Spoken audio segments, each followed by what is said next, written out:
right, instead of drinking water like I should before this episode starts, I'm going to make my mother very unhappy and chug this Coca-Cola. It's diet, though, so it's okay. 1 minute, 37 seconds later. I should have done that. Welcome to 5 Minutes of X, where fresh hands on the book bring tighter stories, even if the baddies are still bugging us.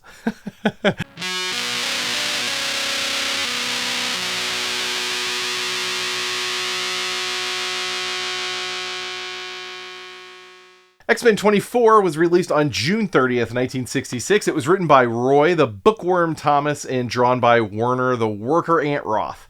From now on, I'm totally going to use the superlatives from the actual comic books. They're just too fun.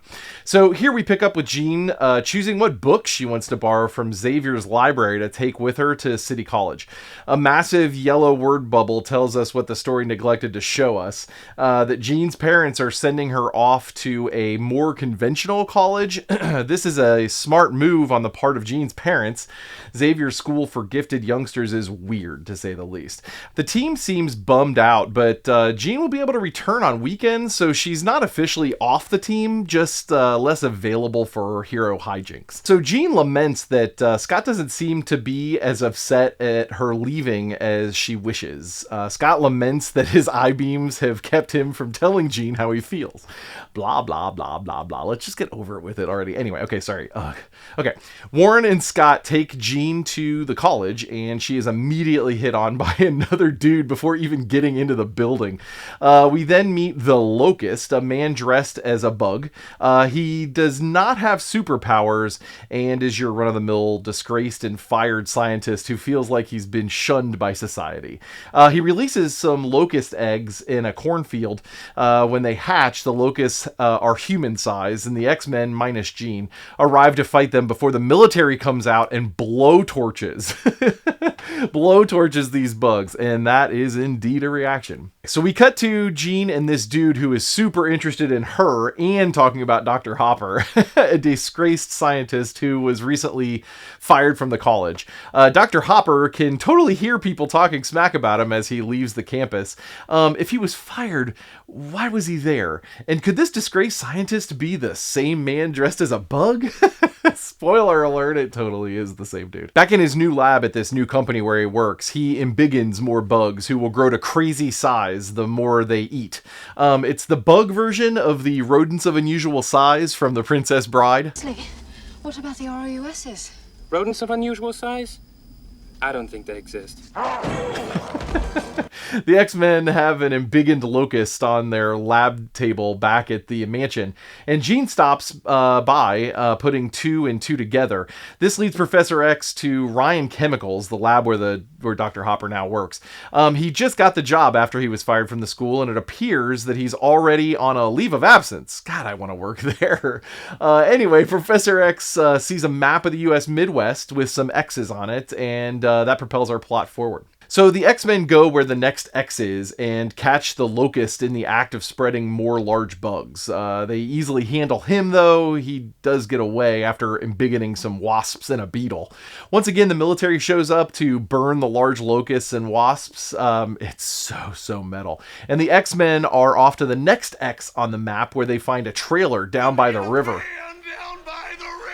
We see Professor X using his walking legs again, cosplaying as a boardroom-ready wizard crossed with a weathered fisherman version of Colonel Sanders. He attempts to talk the Locust out of committing more bug crimes. The Locust does not listen.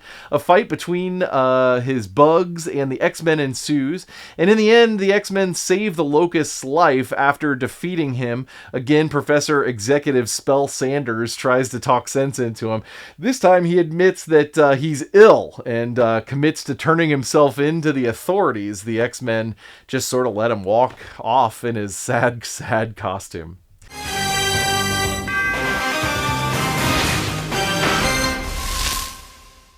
So there's a lot to like here in this X-Men issue. We see some much needed character growth with the teens as Jean begins to make a life for herself outside of the X-Men, even if it's parentally forced.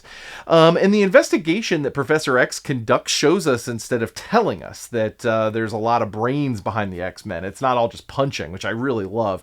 The villain here is actually the weakest part. It would be 90% less lame if he wasn't in this silly outfit. I'm usually a big fan of the disenfranchised scientist turn evil trope. I really love it. Usually I think this I think this might be a weak point because of the silly costume. I also think that this new writer-artist team-up is really great. I'm looking forward to seeing more from them.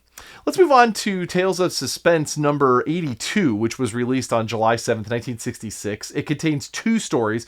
One is an Iron Man tale that's a little meh and doesn't really have any mutants in it. The other one is titled The Maddening Mystery of the Inconceivable Adaptoid. Holy moly, that's a lot. All right, so the plot has Captain America roofied and stumbling through the issue trying to tell what's real and what's fake. Our mutants, Wanda and Pietro, appear when the Star-Spangled Avenger is passing out and needs help outside of the Avengers mansion. Pietro holds the hallucinating Cap, who wonders how they could be there since they had returned to Europe. It's then revealed that it's actually just the butler Jarvis holding him. So I guess technically a hallucination isn't a cameo, is it? I don't know. Well, I don't know. I'm covering it in any case. They draw it, I review it. Well, you survived another session in the Danger Room. For more character info, reading lists, and what other nerdy projects I'm tangled up in, head on over to Jordy.com. New episodes drop Wednesdays at noon and Fridays at 4 p.m. Eastern. Remember, you don't have to start hallucinating help from your friends to know you miss them.